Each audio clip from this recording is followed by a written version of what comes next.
Hey guys, so today I've got 820 cleansers, better than the Cetaphil Daily Gentle Cleanser. Just kidding, I don't have 820, but I could have if I would have narrowed it down.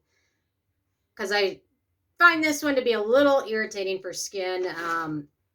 It doesn't have a very long ingredient list. It seems to work well. It's dirt cheap, but in my opinion, I'm not a big fan of SLS in face cleansers. There's a more gentle version of it, SLES, which is not nearly as irritating as SLS is in skincare products, as even rinse-off products. You're better off avoiding it because it can be irritating. And I become more concerned about this recently because I've been reading and hearing from a lot of people that have found this to cause reactions.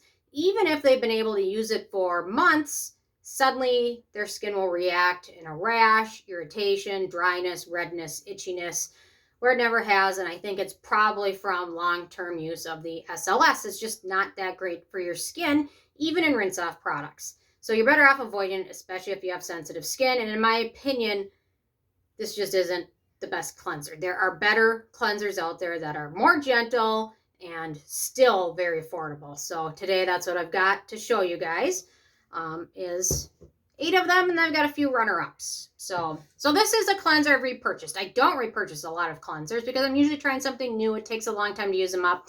That is the Trader Joe's Nourish Facial Cleanser All-in-One. This one is a really nice cleanser. No fragrance in it. It's got lots of good antioxidants. It's also dirt cheap. This one is, let me find it.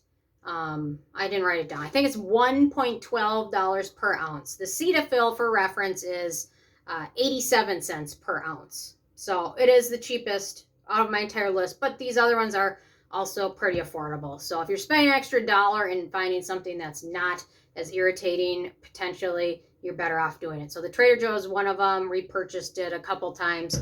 Really nice product. Next up, we've got the Vanity Cream Mild Facial Cleanser for sensitive skin. This one's a really nice one. It's no frills, but it does do a good job removing most makeup and sunscreen. A lot of cleansers aren't great at removing that, but this one, if you want a one-step cleanser, this one is a pretty darn good one, and in my opinion, much more gentle, much more effective, and almost as affordable as the Cetaphil, and no fragrance. Okay, next up, actually this one is also pretty cheap. That is the Smartly Facial Cleanser. So the ingredient list on this one floating around online is incorrect because it has several irritating ingredients on that ingredient list you'll see floating around online. Those are not in this formula. There's no SLS in this formula. There's no Methylparaben. I can never pronounce it.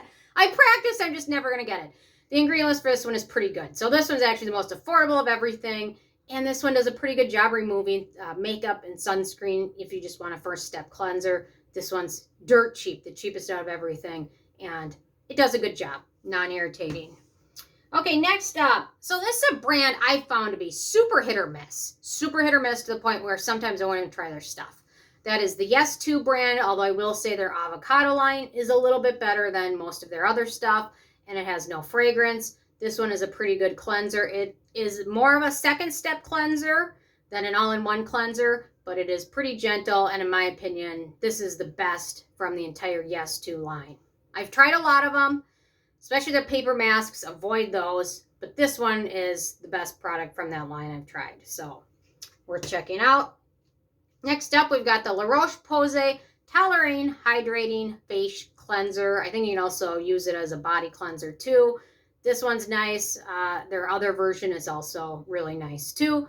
But this one is really nice, pretty affordable as well. We've got some nice ingredients: panthenol, niacinamides, ceramides, great for dry skin. It's also a good second step cleanser. It's not going to remove sunscreen and makeup, but it cleanses, in my opinion, as good or better than the Cetaphil without having some of those irritating ingredients, and no fragrance in this one. Okay, next up, why didn't anybody tell me this product was so great? I'm so late to the party. I'm just kidding, because everyone's been telling me to try this for forever, and I finally did. That is the Hamish All Clean Green Foam Cleanser. This one's really nice. Centella, very mild. I find this one does a pretty good job removing small amounts of makeup, which not a lot of good cleansers do. No fragrance in this one. It's pretty affordable. A little bit goes a long way. And I find it leaves my skin feeling nice, soft, not feeling stripped, and not feeling like filmy like the Cetaphil one does. So I don't mean to offend anybody that uses the Cetaphil, because if your skin can tolerate it, go for it. It's dirt cheap, but I just find my skin hates it and freaks out anytime I use it. Okay, next up, we've got the Beauty Bay Super Jelly Cleansing Gel. This one's really nice. Avocado, panthenol, glucolactone, gentle cleanser. Great for a second step cleanser, even just a morning cleanse. Pretty affordable. In my opinion, this one's geared towards oily and acne-prone skin, which is really nice. And this one's pretty affordable. How much is it? $1.86 per ounce. Still more than the Cetaphil, but in my opinion, loads better. And at least most of these brands that I'm offering are cruelty-free, where Cetaphil is not. Okay, I shouldn't have said that before this brand. Go figure. Aveeno, they're not cruelty-free, but this is their Calm and Nourish Oat Facial Cleanser.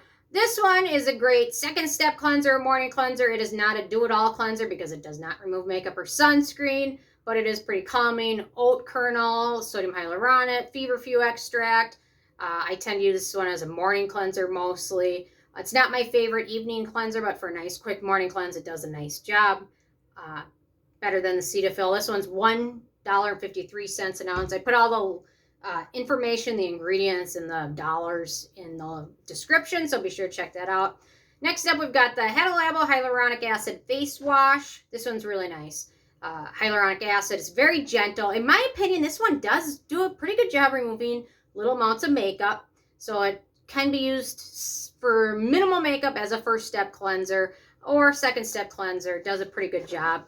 This one is, if you don't get on sale, it's $2.80 an ounce, or yeah, but generally it's on sale for much more affordable. Although you can also get the foaming version of this, which is also great, and the foaming version does a really good job removing makeup.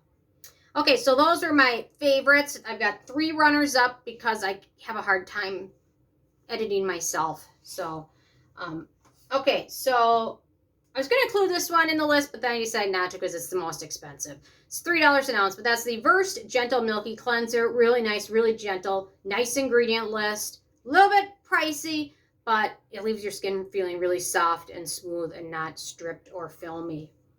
Then we've got the Space Wash Space Face Cleanser. This one is also quite nice, pretty affordable. Does a pretty good job removing most things. So for a lot of people, you can use it as a first step or second step or morning cleanser. And then last but not least, I had to mention their competitor there, the CeraVe Foaming Face Wash, which it's geared towards, it says normal to oily skin, but my skin is dry and I can use it no issues at all. And it does a pretty good job removing most things on the face. So anyway, in my opinion, you cannot go wrong with any of these. Most of them are as effective and more gentle and pretty well priced compared to the CeraVe.